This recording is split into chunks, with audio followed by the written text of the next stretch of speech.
우리네 인생 선배님들께서는 종종 이런 말씀을 하십니다. 인생지사 원래가 과요불급이니 간에 특별히 모난 구석 없이 두루두루 평범한 것이야말로 진정한 행복인 법이다. 라고 말이죠. 저는 그 말씀이 어쩌면 진리와도 같다고 생각합니다. 잠깐만 생각해 보아도 그래요.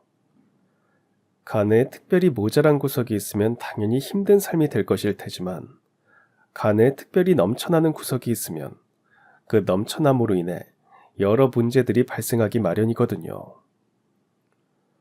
제가 다소 철학적인 이야기로 사연의 서두를 시작한 이유는 저희 가정은 원래 무언가가 특별히 부족하지도 그렇다고 유달리 넘쳐나지도 않는 그저 평범하게 행복한 가족이었기 때문입니다.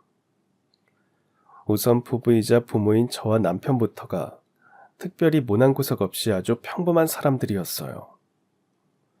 저는 작은 가게를 운영하는 사장님이었고 남편은 평범하게 회사를 다니는 직장인이었죠. 다만 저와 남편 둘 다 꽤나 성실한 편이기도 했지만요. 이처럼 평범하게 행복한 부부였던 저와 남편에게 세상 그 어떤 말로도 표현할 수 없을 만치 크나큰 행복이 하늘에서 뚝 떨어진 건 다름 아닌 저희 외동아들이 태어나던 바로 그날이었습니다. 그때 남편은 첫 아이를 손산한 저를 진심으로 격려해 주었죠. 고생 많았어 여보. 떡두꺼비 같은 아들이야. 이 작은 녀석이 벌써부터 어찌나 인물이 좋던지 당신이랑 나를 반반씩 빼다 박았더라. 체중은 특별히 어디 아픈 데는 없고?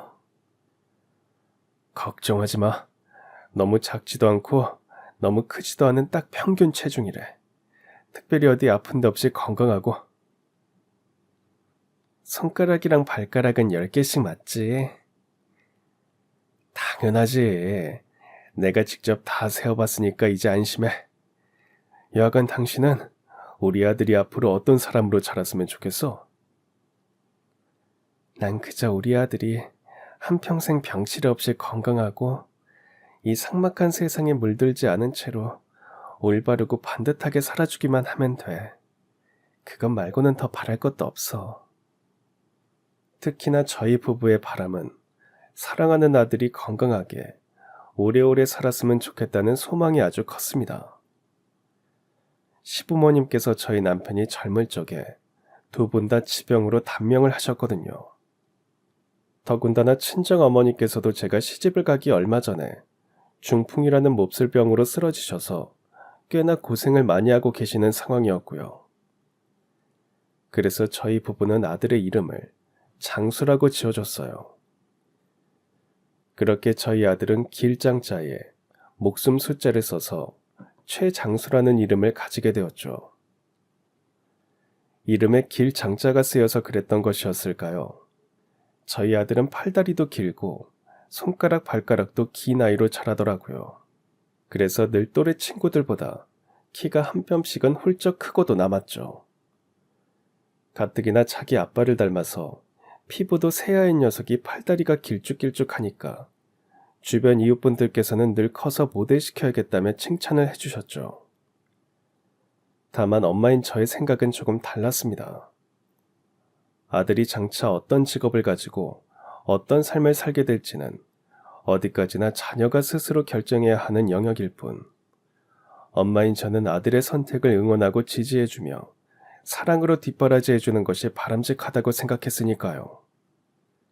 오직 중요한 건 아들의 행복일 뿐이라고 생각했고요. 저는 그런 생각과 다짐을 실천으로 옮기며 아들 장수를 애지중지 잘 키웠습니다. 어린 장수가 잘못을 저지르면 부모로서 따끔하게 가르침을 주는 한편으로 꾸지람을 내린 다음에는 엄마로서 포근하게 감싸 안아주었죠. 참 고맙게도 저희 아들은 생각이 참 깊고 마음씨도 고운 녀석이었어요. 그런 아들 덕분에 저희 집에는 늘 행복하게 웃을 일만 가득했죠.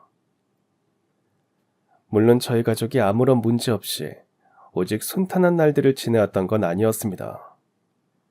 저희 아들이 딱 5살 생일을 맞이했던 바로 그 무렵, 남편이 다니던 회사가 부도 위기를 맞이하게 되었거든요. 갑자기 그게 무슨 소리야? 당신네 회사가 조만간에 문을 닫게 될지도 모르겠다고?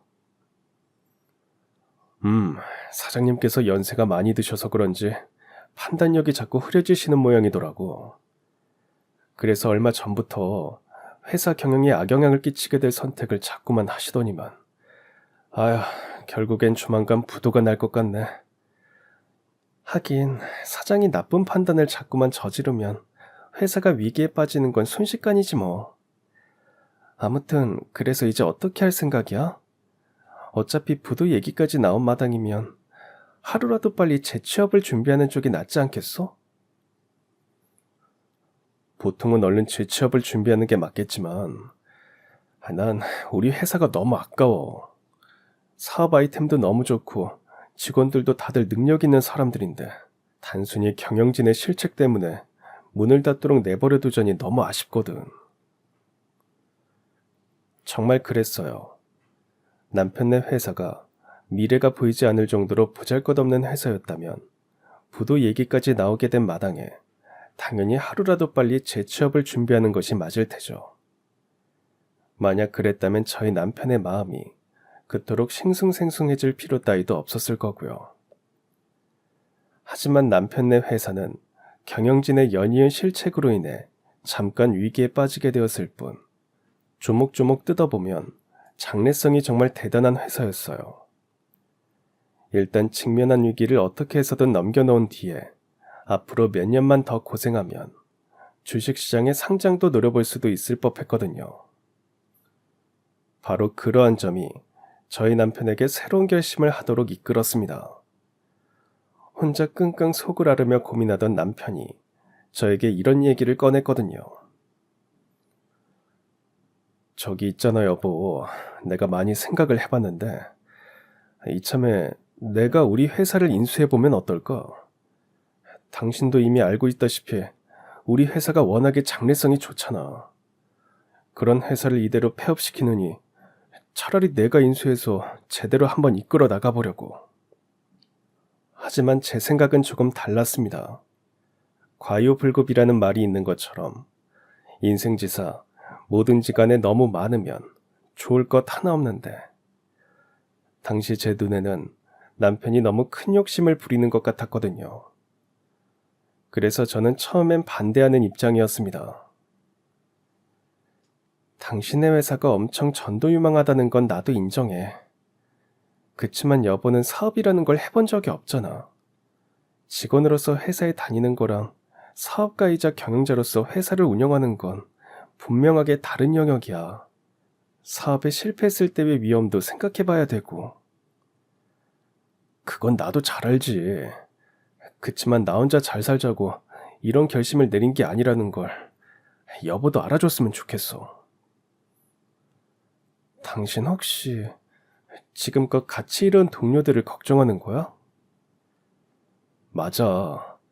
지금껏 동고동락해왔던 동료들이 하루아침에 실업자 신세가 된다고 생각하면 그것만큼 괴로운 일이 또 없겠더라고. 동료들이 재취업이라도 쉽게 할 수 있는 상황이면 그나마 걱정이라도 좀 덜하겠는데 갈수록 불경기가 심해지는 이 세상에서 부도난 회사 출신 직원들을 받아줄 회사가 대체 몇이나 되겠냐고. 그건 나도 마찬가지가 될 거고. 곰곰이 생각해보니 틀린 말은 아니었습니다. 그동안 함께 동고동락했던 동료들을 걱정하는 남편의 마음이 무척이나 갸륵했거니와 현실적으로도 저희 남편과 동료분들이 제 아무리 열심히 재취업을 준비한다고 한들 부도나서 문 닫은 회사 직원 출신이라는 사실은 두고두고 꼬리표가 되어서 앞길을 막아설 것이 뻔했거든요. 이에 비로소 저는 남편의 생각에 동의하게 되었고 저희 부부는 한마음 한뜻으로 의기투합하게 되었는데요. 그러기가 무섭게 곧장 아주 지극히 현실적인 난관을 맞닥뜨리고야 말았습니다. 다름 아닌 금전적 문제였죠. 제 아무리 부도를 앞두고 있는 처지라고 한들 어쨌거나 회사를 인수하려면 생각보다 훨씬 많은 인수 대금이 필요했지만 그동안 한평생 직원 입장에서 열심히 일해왔을 뿐 사장으로서의 경영 능력을 검증받지 못한 저희 남편에게 회사 인수 대금을 내어주시겠다는 투자자분은 좀처럼 나타나지 않았습니다. 그런 와중에도 시간은 쏜살같이 빠르게 흘러갔고 저희 부부는 며칠 내로 회사 인수에 대한 확답을 주지 않으면 모든 일이 무산될 위기에 처하게 되었습니다. 당시의 상황을 지금 다시 돌아보아도 등골이 오싹해질 정도로 아주 급박한 순간이었죠. 회사 인수 의향을 전하려면 인수대금 마련에 대한 방책이 먼저 생겨야 하는데 저희 부부가 아무리 발품을 팔아도 뾰족한 수가 생기지를 않았으니까요. 그러던 어느 날 친정아버지께서 잠깐 집에 좀 들르라면서 저와 남편을 부르시더라고요. 저희 부부는 아버지의 연락을 받자마자 즉시 시골에 있는 친정집을 향해 내달렸습니다. 중풍 때문에 고생하고 계시는 친정어머니의 상태가 갑자기 악화되셨을지도 모른다는 걱정 때문이었습니다.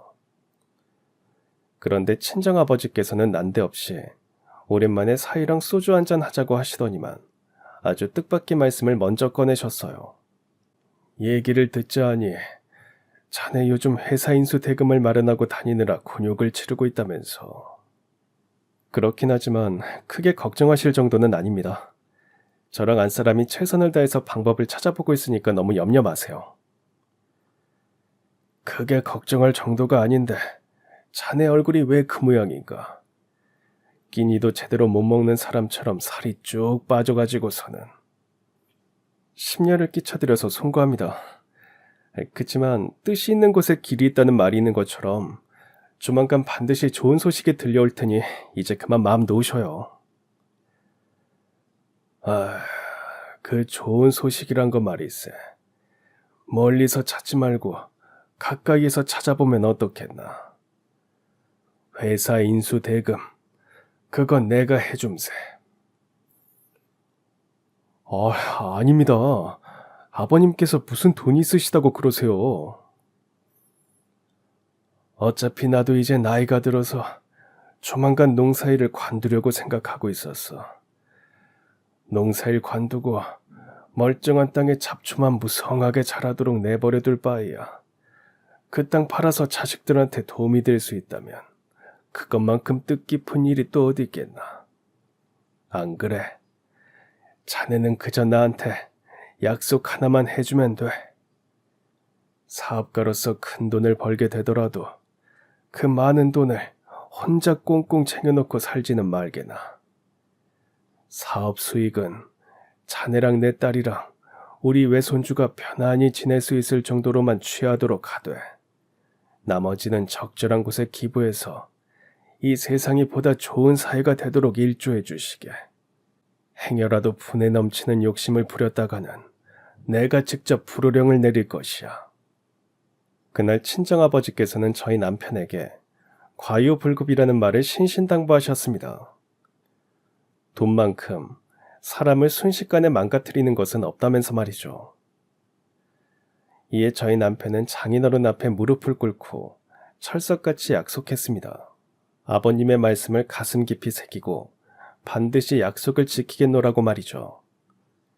그로부터 얼마 뒤 친정아버지께서는 젊을 적부터 농사를 지어오셨던 땅을 팔아서 그 돈 전액을 회사 인수 대금으로 흔쾌히 내어주셨습니다. 다만 그 돈을 저희 남편에게 직접 주신 것은 아니었어요. 친정아버지께서 직접 당신 명의로 회사 지분 모두를 인수한 뒤에 회사의 주인으로서 사위를 사장으로 임명하는 형식이었죠. 쉽게 설명드리자면 저희 남편은 회사의 진정한 주인인 저희 친정아버지에게 고용된 월급 사장이었다고나 할까요. 아무튼 새 사장으로 취임한 남편은 직원들과 함께 회사를 부흥시키기 위해 정말이지 최선을 다했습니다. 저는 아내로서 남편을 든든하게 내조하기 시작했고요. 그러는 한편으로 저희 아들은 아주 쑥쑥 자랐습니다. 원래도 키가 큰 편이었는데 초등학교 1학년에 입학할 무렵에는 무려 6학년 형 누나들과 어깨를 나란히 할 정도로 아주 훤칠해졌죠. 그런 저희 아들은 누가 봐도 친탁을 한 것 같았습니다. 남자치고는 유독 새하얀 피부도 친가에서 물려받은 것 같았고 훤칠한 키 또한 친가에게 물려받은 것이 확실해 보였죠. 또한 그 무렵 저희 아들에게는 아주 든든한 가족이 하나 더 생겼습니다. 줄곧 멀고 먼 지방에서 근무를 하다가 얼마 전에 저희 집이 있는 지역으로 발령을 받아 가까이에서 살게 된 사촌 오빠였죠. 어릴 적부터 키가 작은 편이었기에 운동선수의 꿈을 끝내 단념해야만 했던 오빠는 유달리 키 크고 훤칠한 조카가 너무나도 예쁘게 보였던 모양이에요. 그래서 저한테 종종 이런 얘기를 하고는 했었죠. 아무래도 우리 조카는 운동선수를 시켜야 할 것 같아. 혹시 알아? 우리 집안에서 차범근, 박지성 같은 세계적인 운동선수가 탄생할지. 하여간 오빠도 참, 전 그렇게 조카한테 운동을 시켜보고 싶으면 우리 아들 마음부터 제대로 얻어보던가. 지금까지는 운동에 별 관심 없었지만 삼촌이 진지하게 추천을 해주면 우리 아들도 마음이 바뀔지도 모르잖아. 대신 억지로 운동을 해보라고 부채질은 않아줬으면 해. 당연하지. 가장 중요한 건 우리 조카의 마음일 테니까. 바로 그날부로 사촌 오빠는 저희 아들과 친해지기 대작전에 돌입했는데요. 삼촌과 조카가 콩짝이 아주 잘 맞았던 모양인지 두 사람은 엄마인 제가 가끔씩 질투가 날 정도로 금세 친해졌습니다. 덕분에 저는 오빠가 아들과 놀아주는 시간만큼의 여유를 얻을 수 있었고 그 시간 전부를 남편의 뒷바라지에 힘썼습니다. 그리고 마침내 저희 아들이 10살이 되던 바로 그 해에 대박이 터졌어요.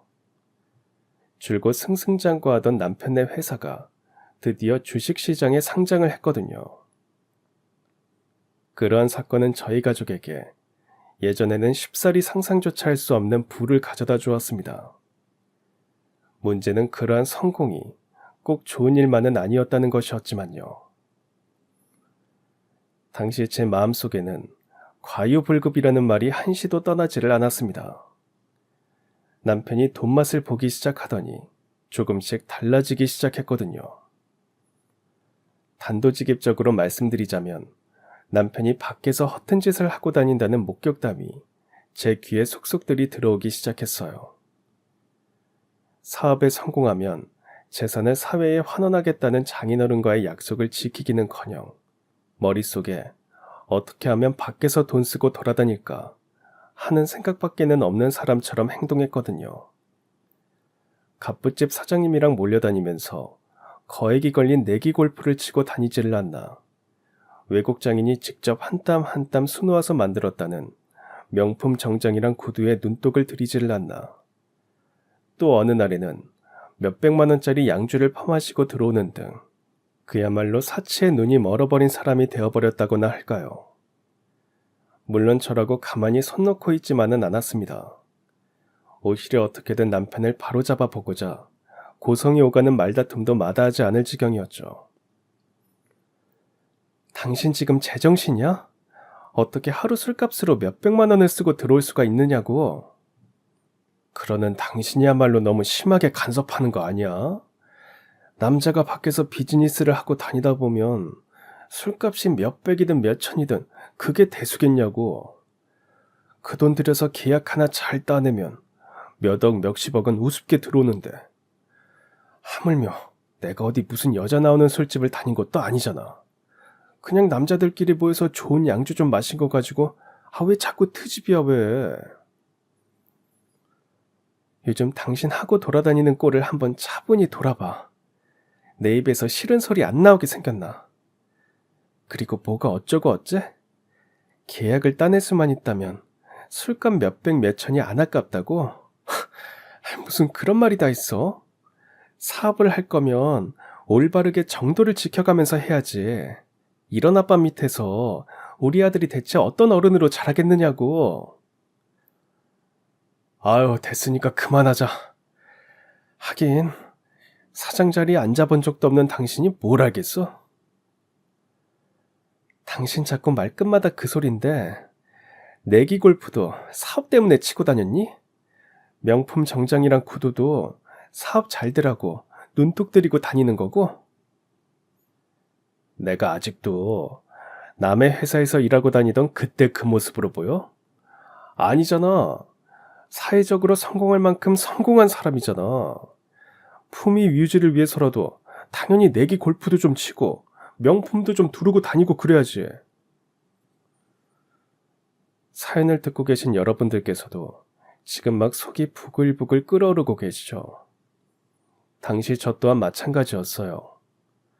남편, 아니 그 인간의 궤변을 듣고 있노라니 부어가 치밀어서 도무지 견딜 재간이 없더라고요. 그래서 저는 결국 최후의 수단을 꺼내들었습니다. 분명히 경고하는데 당신 자꾸 이런 식으로 나오면 나도 가만히 안 있는 수가 있어. 가만히 안 있으면 뭐 어쩔 건데? 벌써 잊은 거 아니지? 당신은 그 회사 주인이 아니야. 진짜 주인이자 대주주는 우리 친정아버지지. 그놈의 알량한 사장 자리에서 쫓겨나기 싫으면 앞으로 행실 똑바로 해. 우리 아버지랑 내가 돈은 시퍼렇게 뜨고 지켜볼 거니까. 제가 그렇게까지 엄포를 놓은 덕분에 남편은 한동안 잠잠히 지내기 시작했습니다. 덕분에 저는 안도의 한숨을 내쉴 수 있었는데요. 바로 그 무렵 전혀 예기치 못한 병고가 터져 나왔습니다. 저희 아들과 관련된 끔찍한 비보였죠. 당시 저희 아들은 외삼촌의 설득 덕분에 유소년 축구부에 입단을 하기로 막 결정한 참이었습니다.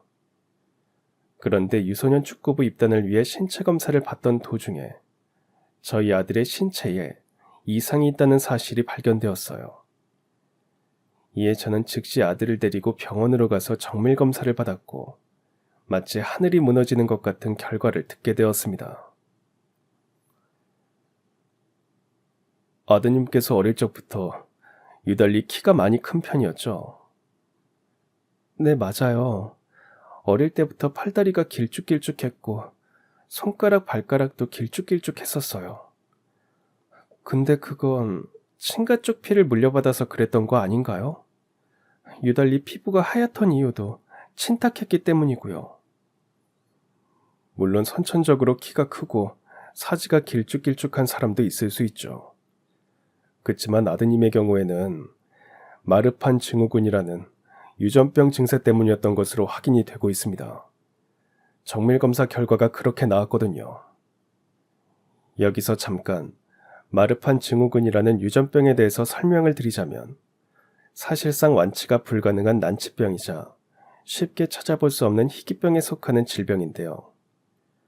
그 증세는 발현 정도에 따라서 천차만별이지만 최악의 경우에는 대동맥 박리, 그러니까 심장에서 가장 큰 혈관이 찢어지는 증세로 인해서 하루아침에 세상을 떠나게 되거나 그 밖에도 눈과 폐 쪽에 이상이 발생할 수 있으며 심각한 척추측만증까지 동반하는 등 환자의 신체 전반에 거쳐서 다발적인 문제와 장애를 일으키는 아주 위험한 질병으로 볼 수 있어요. 아무튼 청천벽력 같은 소식을 전해 듣게 된 저는 그러나 정신을 바짝 차려야만 했습니다. 몸이 아픈 자녀를 옆에 두고 엄마라는 사람이 감히 정신줄을 놓을 수는 없는 노릇이었으니까요. 그래서 저는 거두절미하고 의사 선생님께 치료 방법부터 물어보았죠. 그래서요? 그럼 이제 어떻게 되는 건가요? 치료 방법은 있는 거죠? 조금 전에 설명드렸다시피 현대의학 기술로 완치는 불가능합니다. 다만 보호자분들께서 어떻게 하시느냐에 따라서 충분히 관리는 가능해요. 처방약을 통해서 병증의 발현을 억제시킬 수 있고요. 정기적으로 병원 검사를 받으시면서 꾸준하게 관리를 하면 일상생활도 별다른 지장 없이 가능할 거예요. 그게 정말이죠? 진짜 그렇게만 하면 더 나빠지는 건 막을 수 있는 거죠. 일상생활도 문제없이 가능한 거고요. 그렇습니다. 관리를 얼마나 잘하느냐에 따라서 일반인과 동등한 수준의 기대 수명을 예상해 볼 수도 있습니다. 부모님께서 잘 보살펴만 주신다면 단명할 위험이 크게 줄어들 수도 있다는 뜻입니다. 물론 여느 희귀 난치병들이 모두 그러하듯 절대로 쉽지 않은 과정이겠지만요. 저에게 쉽고 아니고는 전혀 중요하지 않았습니다. 사랑하는 아들을 위해서라면 그 어떤 가시밭길이 펼쳐진다 할지라도 웃으면서 행복하고 씩씩하게 걸어나갈 자신이 있었으니까요. 하지만 그런 제 마음을 미어지게 만든 건 다름 아닌 그 인간의 망발이었어요. 당신 지금 뭐라고 그랬어? 우리 아들이 유전병에 걸렸다고? 마르판 증후군이라는 병인데 앞으로 계속 약 먹고 병원 검사도 꾸준하게 받으면서 앞으로 한평생 관리를 잘해줘야 한다더라. 에라이, 재수 옴 붙었네.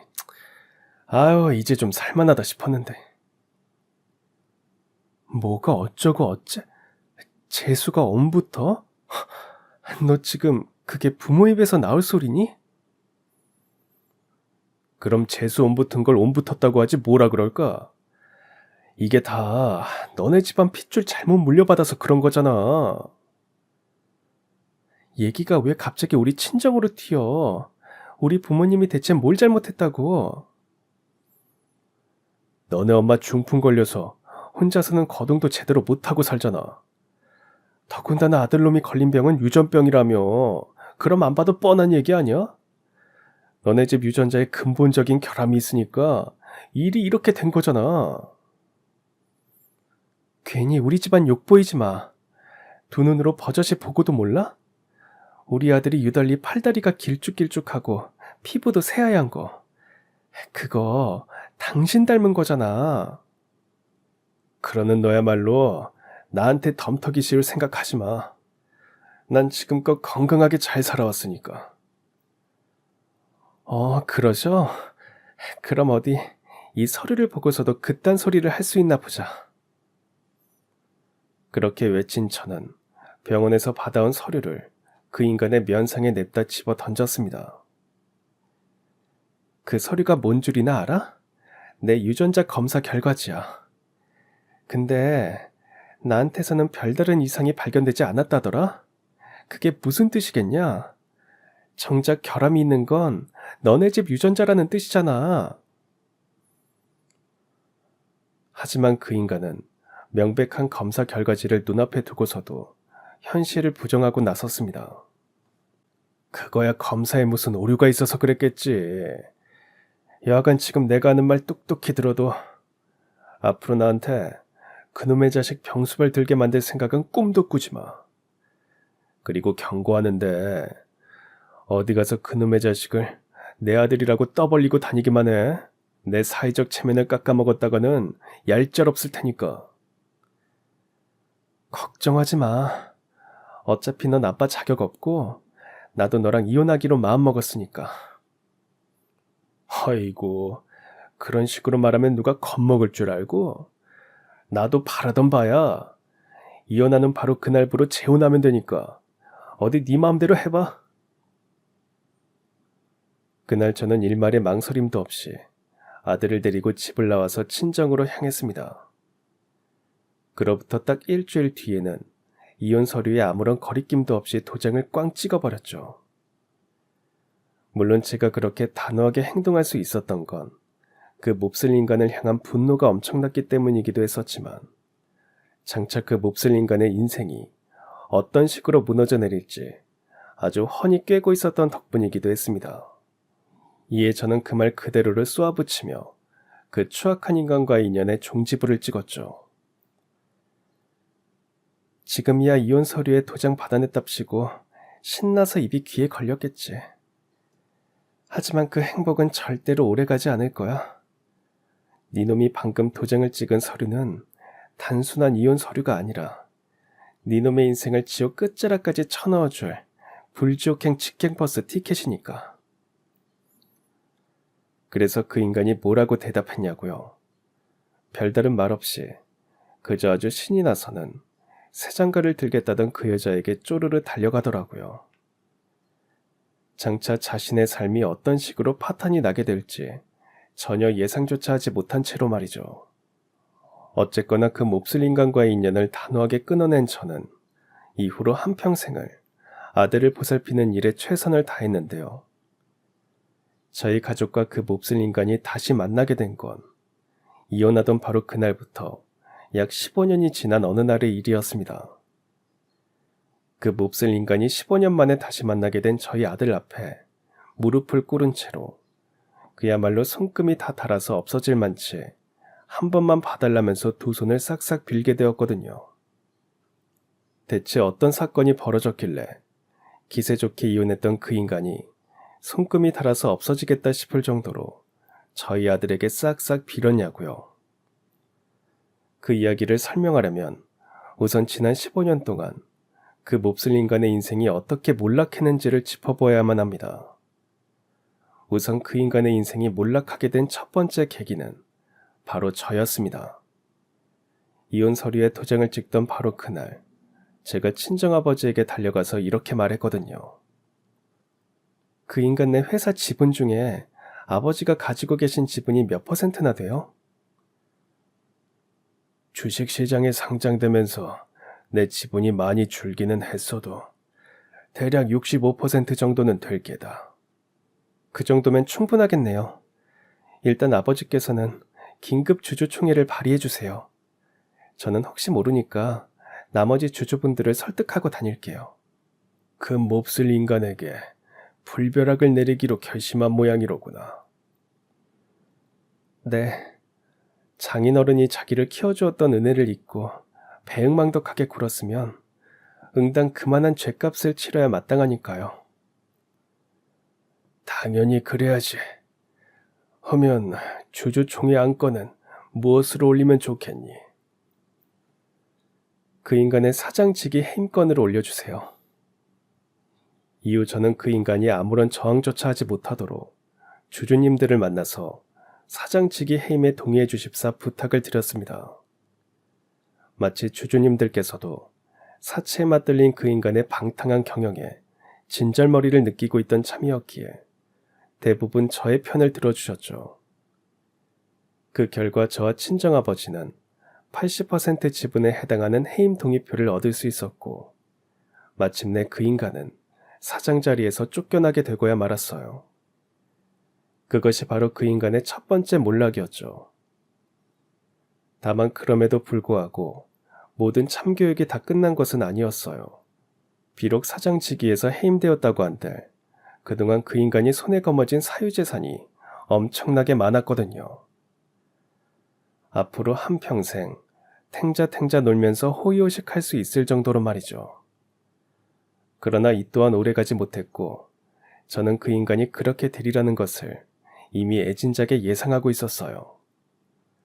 그러한 예상의 중심에 서 있던 사람은 다름 아닌 저의 사촌 오빠였고 오빠의 직업은 강력계 형사였습니다. 지난날 제가 그 몹쓸 인간과 이혼을 결심하고 아들과 함께 친정으로 들어가던 바로 그날의 일이었습니다. 강력계 형사인 친척 오빠는 그 당시에 다른 사건의 용의자를 검거하기 위해 유흥가에서 잠복을 하고 있었는데요. 그러던 중에 그 몹쓸 인간이 아주 위험한 여자와 숙박업소로 들어가는 모습을 목격했다고 해요. 문제는 그 위험한 여자의 정체였어요. 그 여자는 돈 많은 남자한테 들러붙어서 등골을 쪽쪽 빨아먹고 내다 버리기로 유명한 꽃뱀이었거든요. 심지어 그 꽃뱀은 혼자 행동하는 것도 아니었습니다. 물의 배나 다름없는 패거리와 함께 행동하는 사람이었거든요. 그런데 그 몹쓸 인간은 자기가 눈 맞은 여자가 꽃뱀이라는 사실은 추호도 모른 채로 저랑 이혼한 직후 희희낙낙하며 곧장 혼인신고를 올려버렸는데요. 그러한 혼인신고의 결과는 안 봐도 비디오 아니겠어요. 아주 조직적이고 전문적인 솜씨에 제대로 걸려들어서는 가지고 있던 사유재산을 싹 다 날려먹었죠 뭐. 물론 이 또한 전부 제가 예상했던 그대로의 결과였을 뿐이었습니다. 즉 제가 그 인간에게 그 여자랑 놀아났다가는 패가망신을 면하지 못할 거라는 경고를 굳이 해줄 필요 자체가 없었던 거죠. 뭐 결국에는 자업자득인 셈이기도 했고요. 그놈의 얄랑한 돈 좀 벌었기로 손이 있는 티를 사방팔방 오죽 흘리고 다녔으면 그런 꽃뱀 일당한테 제대로 걸려들었겠냐고요. 이처럼 그 인간은 총 2차례에 걸쳐 몰락을 겪었습니다. 저와 이혼한 직후 사장 자리에 쫓겨나면서 한 번, 재혼한 꽃뱀과 그 일당들에게 전 재산을 싹 빨아먹히면서 또 한 번, 이렇게 총 2번이었죠. 그런 연이은 몰락이 그 인간에게 가져다 준 건 정말이지 비굴한 현실이었던 모양이었습니다. 강력계 형사인 사촌 오빠가 저한테 이런 소식을 전해주었거든요. 나 오늘 너네 전 남편 봤다. 그래? 이번엔 또 어디서 봤는데? 어디기는 경찰서에서 봤지. 2번씩이나 연달아서 몰락을 하더니 인생이 아주 제대로 시궁창에 처박혀버린 모양이야. 그 쓰레기가 글쎄 돈이 없어 무전 취식을 일삼고 다니다가 식당 주인한테 잡혀가지고 거의 물매맞다시피 경찰서로 끌려왔더라고. 돌아가는 모양새를 보니까 실형을 면치 못할 것 같더라. 무전 취식 때문에 실형까지 나온다고? 아무리 무전 취식이라고 하더라도 같은 행동이 계속해서 반복되면 벌금으로 끝나는 게 아니라 사기죄로 실형까지 나오는 경우들이 종종 있거든. 아무래도 그런 케이스인 것 같아. 그렇구나. 하긴 그 정도 천벌은 받아야 인과응보를 제대로 치르는 셈이지. 아무튼 기쁜 소식 들려줘서 고마워. 네, 맞습니다. 한때는 성공한 사업가랍시고 사방팔방에 돈을 뿌려대며 살았던 그 인간이었지만 인생이 2차례에 걸쳐 몰락한 끝에 결국에는 밥 한 끼 사 먹을 돈도 없어서 무전 취식을 일삼다가 실형까지 선고받는 지경에 이르게 된 것이었어요. 아주 화려하면서도 제대로 된 몰락인 셈이었죠. 아무튼 다시 본론으로 돌아와서 이혼으로부터 약 15년 뒤에 벌어진 그날의 사건은 그 인간의 인생이 몰락의 기로를 걷는 연장선상의 일이자 쐐기를 박아넣는 사건이었습니다. 문제는 그날 저는 어느덧 25살이 된 아들과 함께 여유롭게 거리를 거닐고 있었습니다. 아들이 직장인이 되고 나서부터 워낙 바빠가지고 모자가 함께 시간을 보낼 여유가 많이 없었기에 그날의 산책은 마치 아들과의 데이트 같은 느낌마저 들었어요. 이렇게 화창한 날씨에 너랑 둘이서 여유롭게 거리를 걸으니까 기분이 참 좋구나. 그러게요. 그동안 혼자서 많이 적적하셨죠? 죄송해요. 직장 생활하느라 바쁘답시고 그동안 어머니랑 시간을 많이 못 보냈네요.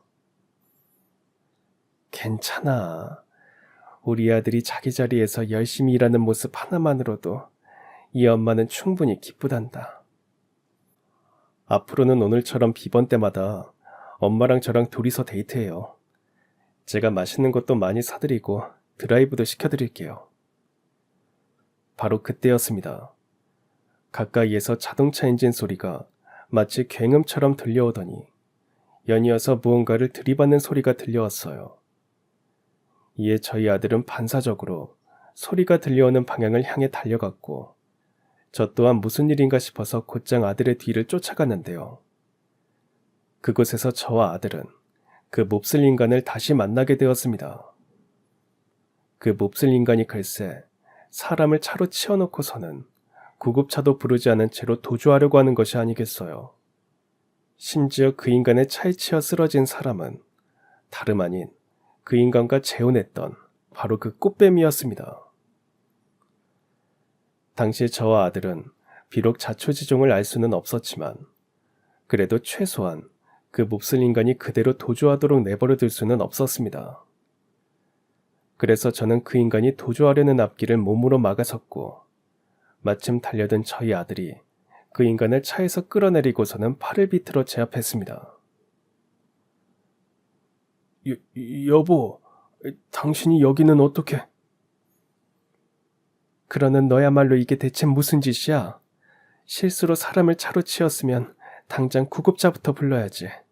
어디서 감히 도망을 치려고 하느냐고. 그러자 아들이 저에게 나지막이 속삭였습니다.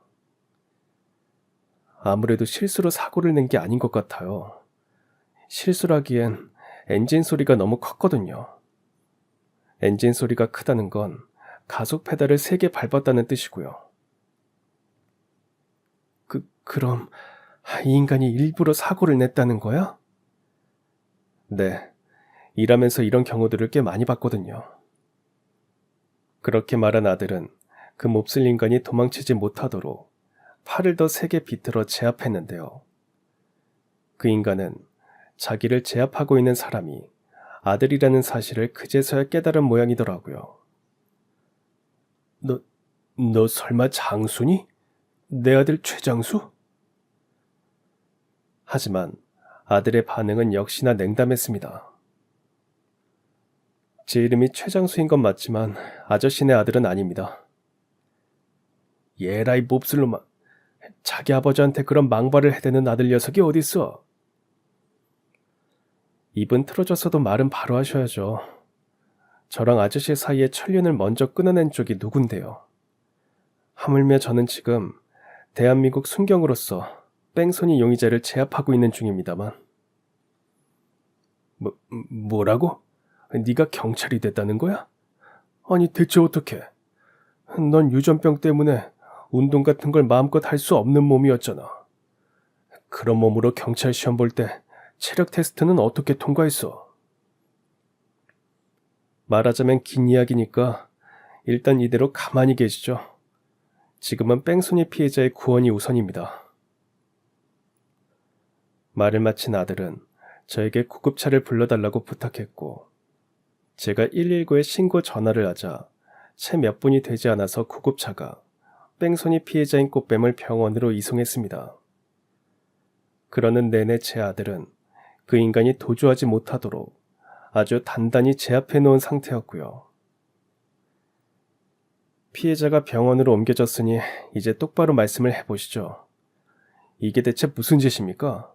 저랑 어머니가 현장을 목격했으니 거짓말로 둘러댈 생각은 마시고요. 그게 실은 좀 전에 그 여자가 나를 이 지경으로 만들었던 꽃뱀이란다. 그런데 내 전 재산을 싹 다 빼먹은 그 여자가 좋은 레스토랑에서 스테이크를 썰고 있는 모습이 내 눈에 들어오더라고. 결국엔 복수심 때문에 그러셨다는 거네요. 근데 차는 대체 어디서 나신 겁니까? 밥 먹을 돈도 없는 사람이 자가용을 보유하고 있을 리가 없을 텐데. 그 여자한테 어떻게 안갚음을 해주면 좋을지 고민하고 있던 찰나에 갓길에 주차되어 있던 차가 눈에 들어오더라고. 혹시나 싶어서 문 손잡이를 당겨봤더니 문도 열려 있었고 자동차 키도 꽂혀있는 상태였어. 그때 듣다 너무 어이가 없었던 제가 나섰습니다. 그럼 뺑소니를 저지른 것도 모자라서 절도까지 저질렀다는 거네? 와, 내가 예상했던 것보다 훨씬 막장까지 떨어졌구나. 당신이 그렇게 말하면 안 되지. 내 신세가 누구 때문에 이 지경이 됐는데. 그때 당신이랑만 이혼하지 않았더라면 회사에서 쫓겨날 일도 없었고 그 꽃뱀한테 엮여서 거지꼴 될 일도 없었잖아. 얘라이 모질이 빙구 자식아.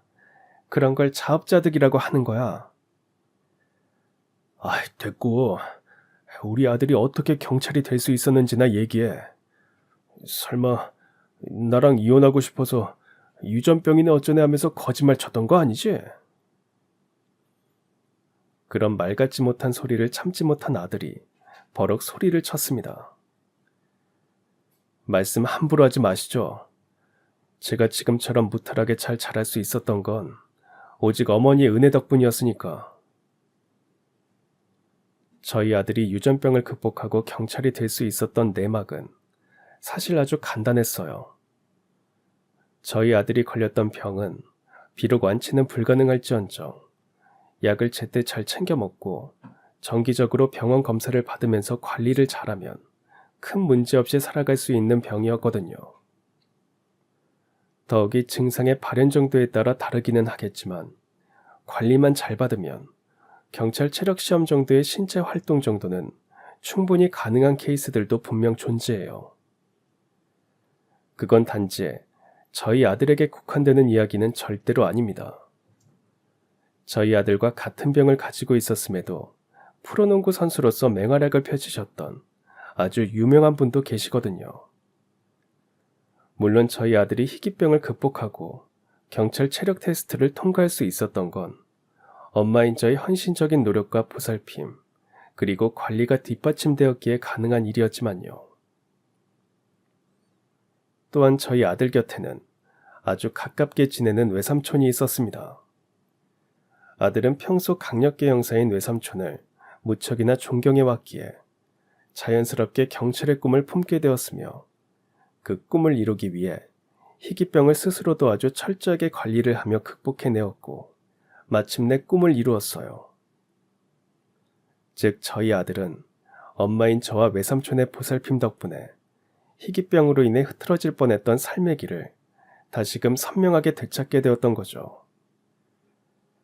아무튼 저희 아들이 진짜로 경찰이 되었다는 사실을 거듭 확인한 그 인간은 뜻밖에도 안도의 한숨을 내쉬었습니다. 아유, 그래. 우리 아들이 경찰이 되었다니 참 잘된 일이야. 다른 사람한테 붙잡혔더라면 얄짤없이 또 감방으로 갈 뻔했으니까 말이다. 여간 나는 이 길로 슬그머니 사라져서 너희 모자 앞에 영원히 나타나지 않을 테니까 너도 얼른 엄마 모시고 가던 길이나 마저 가거라. 오늘 여기서 목격했던 일은 다른 데서는 절대로 입 밖에 내지 말고. 하지만 그 인간의 뜻대로 될 리가 없었습니다.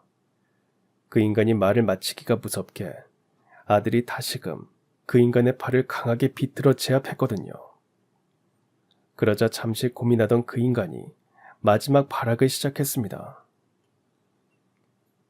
아니, 이거 놓지 못해? 이 아빠한테 이게 무슨 막대 먹은 짓거리야? 글쎄요. 지금 제 눈에는 자동차 절도 및 뺑소니 용의자만 보일 뿐입니다. 그러니 선택하세요. 이대로 얌전히 경찰서로 걸어가시겠습니까? 아니면 수갑을 차고 끌려가시겠습니까? 그 말에 그 인간은 잠시 고민에 잠겼습니다. 그러더니 이내 무언가 크게 결심한 표정으로 제 아들의 손을 있는 힘껏 뿌리치더라고요. 그런데 기껏 그래놓고서 한다는 선택이라는 게 제 아들 앞에 무릎을 꿇은 채로 손금이 사라질 지경으로 두 손을 싹싹 빌며 애원하는 것이더라고요. 이렇게 싹싹 빌 테니까 제발 한 번만 그냥 보내주렴. 실은 내가 지금 가석방 중이거든. 이대로 잡혀 들어가면 가중 처벌은 당연지사에 어쩌면 다 늙어서야 출소할 수 있을지도 몰라. 아무리 밉더라도 아빠는 아빠고 핏줄은 핏줄이잖니. 나 준비 갚는 셈 치고 눈 딱 감고 한 번만 그냥 보내주렴. 제발 아들아. 그러나 제 아들은 아주 단호했습니다. 말씀 끝나셨으면 팔에 힘 빼십시오. 괜히 버티다가 손목 부러지는 수가 있습니다. 그렇게 외친 아들은 그 인간의 두 팔을 있는 힘껏 비틀어서 열중시어 자세를 만들어 놓고서는 자기 벨트를 풀어 두 손목을 결박했습니다. 그리고는 곧장 근처에서 근무하고 있던 동료 경찰분들께 지원 요청을 했고, 그렇게 그 몹쓸 인간은 눈물 콧물을 펑펑 쏟아가며 아주 추잡스럽게 연행되어 갔어요. 저희 가족과 그 인간 사이의 악연에 종지부가 찍히는 순간이었으며, 그 인간이 다시는 돌아올 수 없는 지옥불 끝으로 끌려가던 순간이었죠. 이후로 이어지는 상황들은 어쩌면 당연한 수순들의 연속이었습니다. 우선 그 인간에게 뺑소니를 당한 꽃뱀은 병원으로 옮겨질 때까지는 숨이 붙어 있었지만 얼마 못 버티고 세상을 떠났어요. 남자들 등골 빼먹고 살아왔던 악녀의 최후로는 딱 알맞은 결말인 셈이었죠. 물론 꽃뱀이 세상을 떠나는 바람에 그 몹쓸 인간은 사회로 돌아올 수 있는 방법이 유연해졌습니다. 가뜩이나 가석방으로 나와 있던 상황에서 뺑소니로 한 사람의 생명까지 빼앗아갔으니 법원 입장에서는 당연히 극형을 선고할 수밖에는 없었거든요. 심지어 그 인간에게는 하늘의 천벌까지 내려졌습니다. 건너 들려오는 소식을 듣자 하니 그 몹쓸 인간이 제 아들에게서 나타났던 것과 똑같은 유전병 증세가 뒤늦게 발현되었다고 하더라고요. 어쨌거나 중요한 건 저희 아들은 엄마인 저 덕분에 관리를 잘 받으며 병을 극복할 수 있었지만 그 인간을 돌보아줄 사람이 이 세상에 대체 누가 있을까 하는 부분인데요. 저는 그래서 어쩌면 그 인간에게 주어진 진정한 지옥의 시작은 아주 먼 훗날 철저히 자신이 혼자라고 느낄 때 그때 시작되지 않을까 생각합니다. 어떤 누구도 그 사람 곁에 없을 것이고 외로움으로 인생을 마무리하게 될 테니까요. 그럼 지금까지 사연 들어주셔서 감사합니다. 사연이 재밌으셨다면 구독과 좋아요 부탁드려요. 감사합니다. 안녕히 계세요.